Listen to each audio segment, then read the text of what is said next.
Oh, hi there. First time vlogging with the X-H2. Got the Viltrox 13mm on it. This is what it looks like. You can see a little bit of wobbling over there.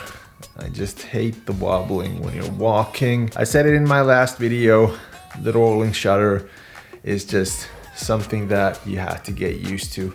The X-H2S is doing a better job with it because it's got a stack sensor, but I got the X-H2 right now and that's what I'm going with. Now here's the thing, when you're picking a camera, it's pretty easy to pick a camera because you just go and look at the cameras that are in your budget range and then you pick one that suits your needs. Now picking a lens is a totally different thing. I know because I've been there. I just changed to Fujifilm a while back and I had a lot of difficulties figuring out what kind of lens or lenses I would want. Now some people don't have a budget for multiple lenses, so what would be the perfect fit for you as a first lens? Now here's my opinion, and it's this. The Tamron 17-70mm f2.8. Now here's why. First of all, it's a wide aperture of 2.8 and it has 17-70, which is a lot for a 2.8. And at this price range, if you're buying it new, it costs around 800 bucks. And when you're buying it used, I, for example, bought mine with only 600 bucks. Now let's put this lens on and see what it's like to vlog with it. Now this is what it looks like when you're vlogging with the 17-70mm Tamron lens. Now I got my arm stretched out all the way, and if I rest my elbow against my body, this is how close it's gonna get. It is a little bit narrow. I highly suggest the 13mm or 14, even 16mm if you want to vlog with a Fujifilm. This is kind of cool. Let's head outside.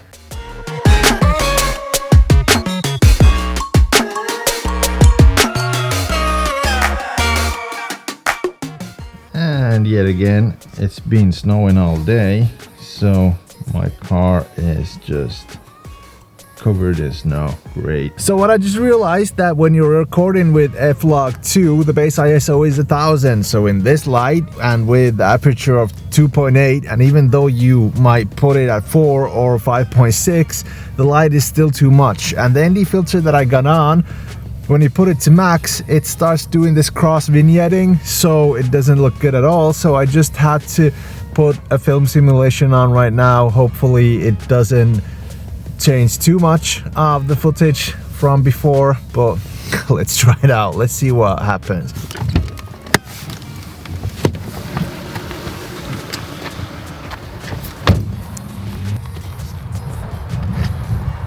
So right now we got parliament elections going on. I guess it's parliament elections.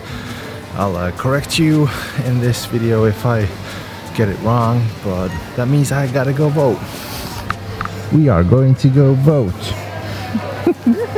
Now what it does feel like is that we got a load of bad options and you just gotta select the best option of those bad options.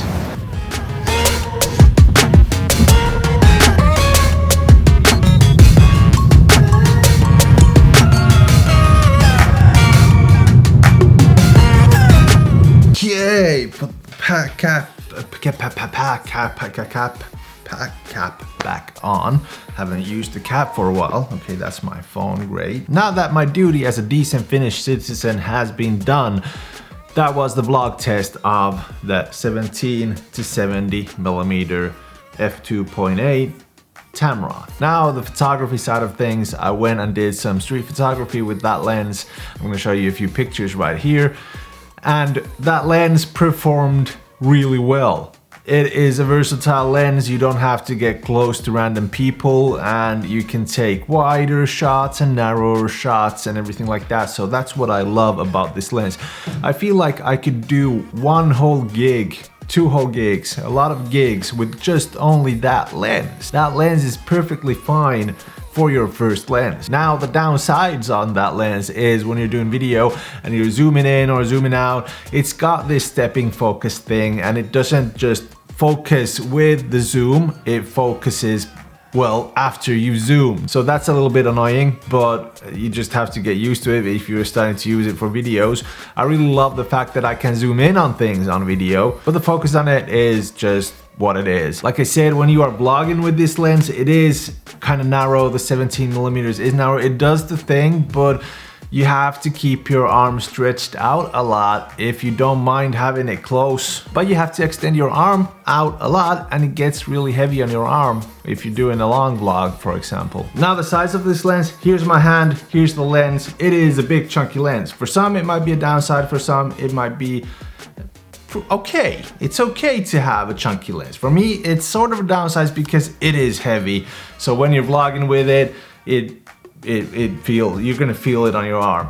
Now on street photography, you don't want a lens this big because people will see it. Well, I used my Fujifilm X-H2. People will see that too already. It's a big chunky camera.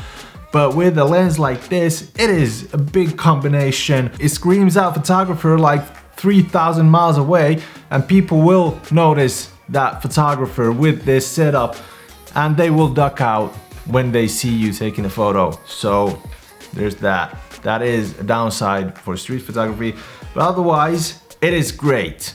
It is a great lens. It's great for portraits, it's great for landscapes.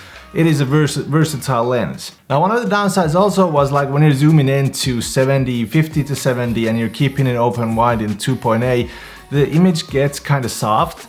But that's fine for me. I am pixel peeping. I'm not a pixel peeper, so I like it getting a little bit soft. It doesn't matter. But if you are the kind of guy who wants the sharpest possible photo, then you should probably get the Fujifilms. I guess it's the 16 to 55 or something. So that is a good lens. But this, if you're thinking about video and photography combined, this is a perfectly good first lens. Don't buy two primes, or buy them if you want to, but you don't have to. You got this little thing right here. Little thing. This is like I've seen smaller things. Okay, I hope you liked the video. Remember to like, subscribe, hit the bell icon, and I'll be seeing you in the next one.